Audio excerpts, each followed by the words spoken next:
making your own baking mixes can taste better and save you money. And joining us now is Liz Corbett. She's the Party Hostess Diva. She's going to show us how easy it can really be. Now, why do we do this? Why don't we just go and grab the dollar version? People might wonder, why would you go to the trouble to make your own baking mix, which, again, is so simple. It's just dump and stir and put it in a jar or a bag. You're going to be saving money, because when you buy in bulk and you mix your own, it costs just pennies, you know, instead of dollars. I mean, cup for cup, it's just going to be pennies as opposed to several dollars per cup. That's good. No matter how you figure it, no matter what the ingredients are. The really big benefit, if you're watching, and you should be, your health, is that you don't have all those scary preservatives and ingredients in it. You know exactly what's going into your baking mix. That's true. So it's got a little bit shorter shelf life, but you know what you're eating and it's good for you. Now, is it easy though? Because a lot of people are going to say, yeah, but I'm still going to go buy it. If you remember playing in the sandbox when you were little and you filled up things and you dumped them into a bowl and you went like this, then you can make a baking mix. Oh, we can do it. It's not difficult at all. Well, let's get started then. Which one are we making Let's get started. first? We are going to be making the whole grain pancake mix, and I've got an assortment here. We're going to make this one because this one is super yummy. Whole grain. I've already got everything all measured out. So whole grain, we're going to have the whole wheat flour in there and the all-purpose flour. So if you guys want to just go ahead and grab, we've got oats. Okay, oats first? Yep, we've got oats. So this is healthier than a regular pancake This mix. is definitely healthier than a regular pancake mix. And people will often use biscuit mix for pancakes, but this is so much better for you. All-purpose flour. Okay. And we have whole wheat flour. And if Ashley, you would like to grab the whisk there, you can start kind of getting everything together. So why do you use a little bit of whole wheat flour and a little bit of regular flour? Well, a little bit, if you do all of the whole wheat, it's going to be a little bit coarser in texture. So a nice way to kind of incorporate that in, especially if your family's not used to it, is to do a little bit of the whole wheat and a little bit. Slip it in slowly. Sneak it in slowly. Very They're not going to know the Liz. difference. You know, we have some baking powder, baking soda, just anything you see there. All right. Salt? Yep. Am I throwing this whole thing of salt You're in? just doing the dry things. Okay, just the am I dry throwing things. all of it in?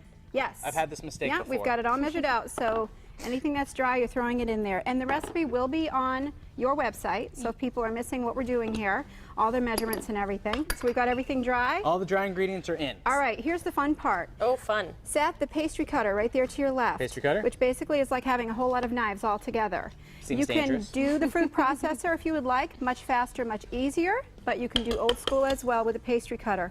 We are using coconut oil. I want you to pick that up and smell it. Coconut oil is phenomenal. Coconutty goodness. Ooh. You need to have that. Eat it by the so that's in spoonful. place of a lard, and obviously you've got a thick substance like that, and the best way to get it into your dry is to do food processor, or you're going to cut it in with the pastry cutter. Now, it smells coconutty. Does it taste coconutty? It just has the slightest little coconut flavor. It's not overpowering, so people think, well, oh, Go. dry only, dry. He's not following the rules. I wasn't, no, because that's not a dry following ingredient. We use this now. Yes, you do.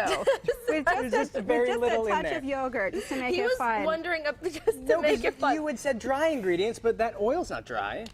Dry, and then you add the coconut oil. Okay. So you're going to cut that in, and then the end result is going to be sort of mealy looking like this. Oh. You know you're done when it resembles this crumbly, like large crumbly substance. Now, you said the shelf life isn't as long because it doesn't have all of those It preservatives. doesn't have all of the How long preservatives. do you think it will? If you're would you say? summertime and your house is air conditioned, this is going to be fine hanging out for, you know, a couple months at most. Oh, okay. If it makes you feel better, put it into the fridge. However, bring it out to room temperature before you bake with it. Okay. So that's what we're going to do now. We're doing lots of things all at once. So that is your dry whole grain pancake mix. Yep. And now we're going to make pancakes with it. Aha. All right? So if we want to grab that large glass bowl to the left there. Large glass bowl to the left. It's okay to make a mess. I made a little bit You're of a mess. not truly cooking unless you're making a mess. Exactly. So now, That's what you wanna Seth, hear. since you were so excited about the wet ingredients, if you hang on one second, we're Okay. going to get 1 cup of the dry mix that you've already made. And you can do this in the jars, you can do it in plastic bags, whatever makes you happy. I like to store in glass because glass doesn't have all the scary things in it like the plastic does. That's true. Plus, it's just cute. And these are actually canning jars from, these are vintage. These are from my grandma's. Now, Really? Yeah. do you need to keep it, because I know it's a clear jar, do you need to keep it out of the sun? Yes. I mean, you know, you're assuming it's going to be in your home, Yeah, it's going to be put in in your the pantry. pantry. Okay. So we have 1 cup of mix, and then we're going to cruise right along with getting that mixed up. Now, and do we then- put all the wet ingredients in? Yes, we do. Okay, I get Okay. it. Minus about a teaspoon of yogurt, which went into the other. So Greek yogurt, nice and thick, good for you. Yes. Make sure it's plain, no vanilla, no sugar, nothing, just Okay. plain.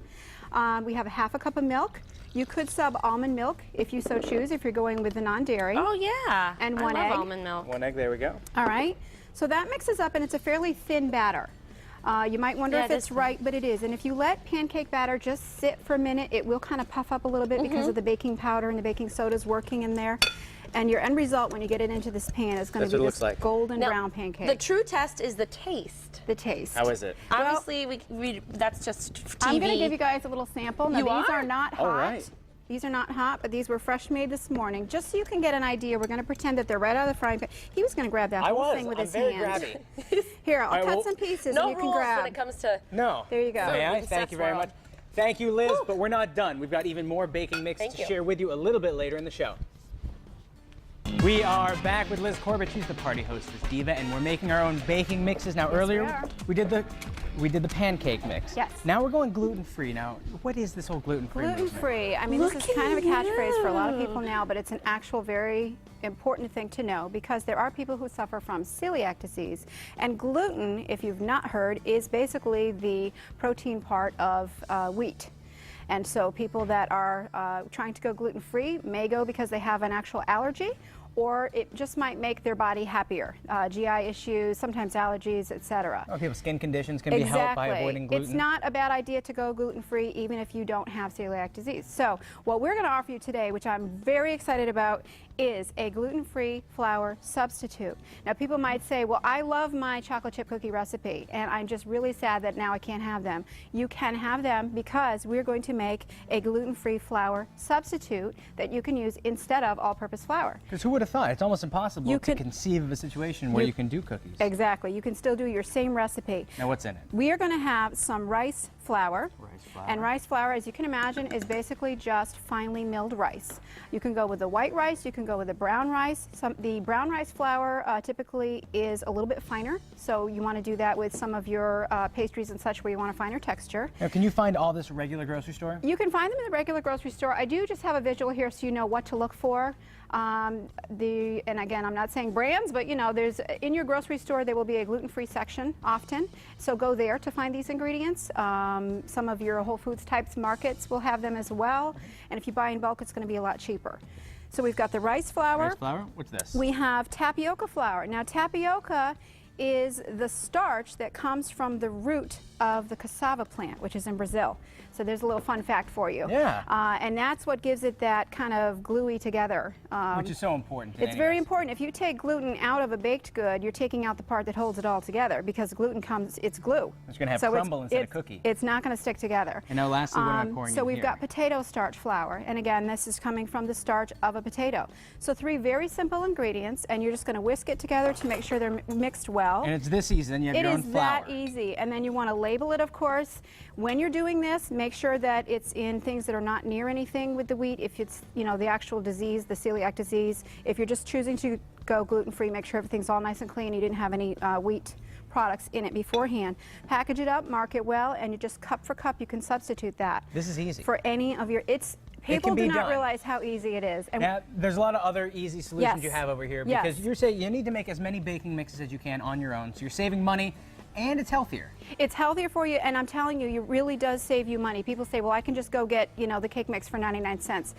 If you buy in bulk and you make it up, you'd be amazed. This is just a portion of what some of these mixes make. So now what else do we have over here? We made the whole grain flour earlier, the whole grain pancake mix. We have a biscuit mix, which would be like your Bisquick to make the little drop biscuits, etc. And we have a cornbread mix, one of my favorites. And brownie these are mix. all easy. Here's one I'm really excited about. This is chai Does anyone tea stop at a mix. famous coffee place that we all know about to get their chai latte? And you spend $4 How much does it on cost? it? About I don't $4. even know. If you purchase the ingredients in bulk, and and we'll have the information to, you know, go on your website, and it will lead them to where they can find this. It's got your instant tea, it's got powdered milk, all those ingredients already together in 2 teaspoons hot water and a little bit of warm milk in your mug. You make it at home for pennies. Pennies, I'm telling you. And then if you scoff at everyone drinking their $4 Exactly. ones. You may mock them because they are spending way too much. Take that same amount of money, put it in a jar. At the end of the year, you're going to have a whole stack of money. Exactly. Put that in some sort of investment account. You're good to go. Exactly. But it just makes so much sense to do all of this yourself. As you can see, it's not time-consuming or stressful. No. Very, very fun. easy to do. Liz, you've made me a believer. Thank you very much. This looks great. Do it up ahead of time and you're good to go. Mix it up. You can get all these recipes, mymassappeal.com a little later today. And also, ahead on Mass Appeal,